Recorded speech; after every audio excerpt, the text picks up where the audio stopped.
How easy is it to get up in the morning when you know you're not doing all that it takes? It's not very easy at all.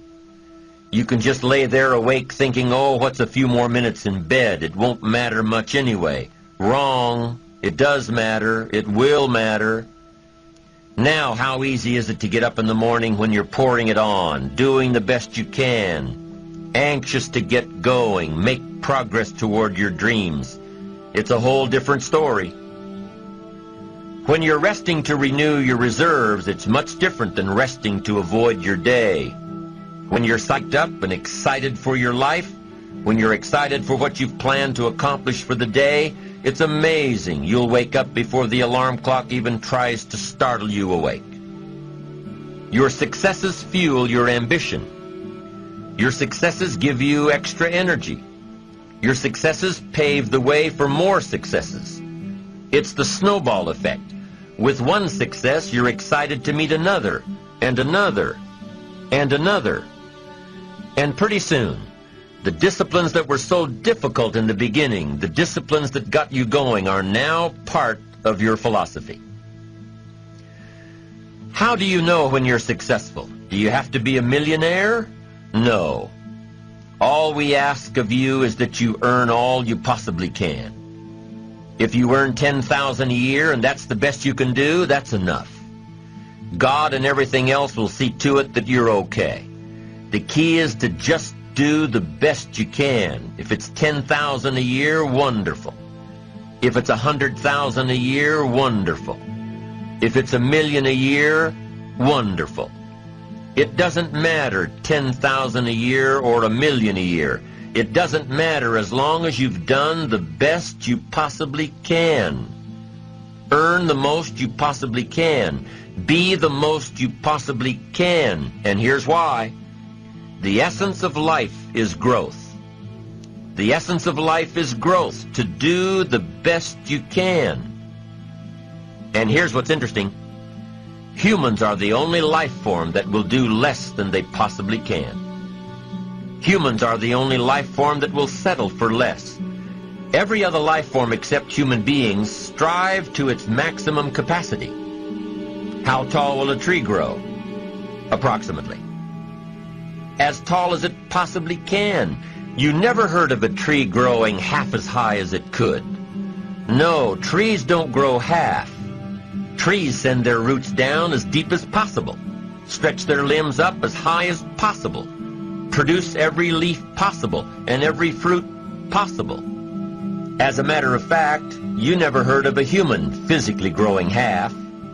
We keep growing until we're done. Now that's a part of life we can't control. It's genetically coded. And that's probably why we keep growing till we're done. Because we can't control that part. It's the rest of our growing that we control.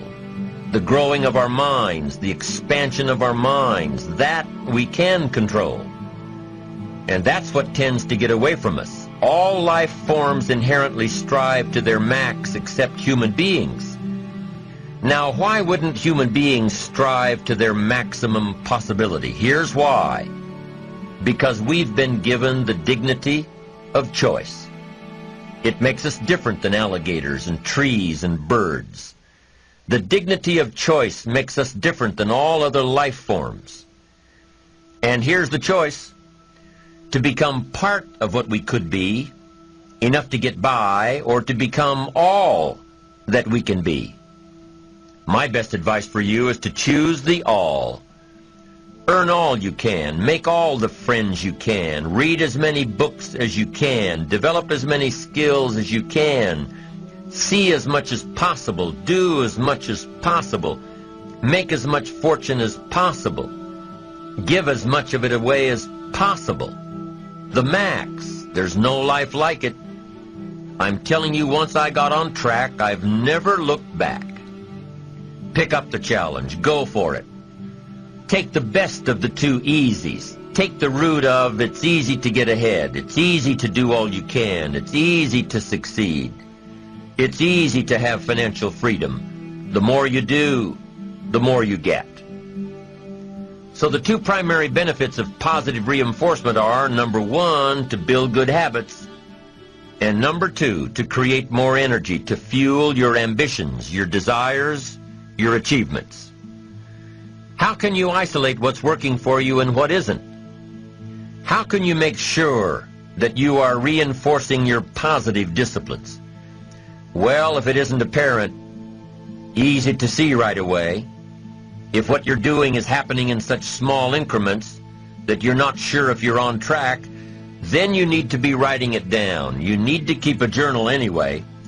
But if you really aren't sure that what you're doing is making measurable progress, you need to keep a written record. You need to write down everything that may be relevant in your day. What you did, who you saw, what you felt, how it may or may not affect you now and in the future. The best way to track your activities of the day is to write them down. The best way to track your activities of the week is to write them down. The best way to analyze your progress through the year is to have written it down. Why? So you can look back on it. Because by keeping a written record of your life, you will be more accountable. By putting into writing the action steps that you have planned, you will easily see what works and what doesn't. Most people just try to get through the day, never writing anything down, never keeping track of their progress along the way, never really knowing if they are doing all they can to reach their goals, to drive their ambition. But gifted people learn to get from the day. They don't let a day end without picking up some valuable experience, some emotional content, some idea that may positively affect their future.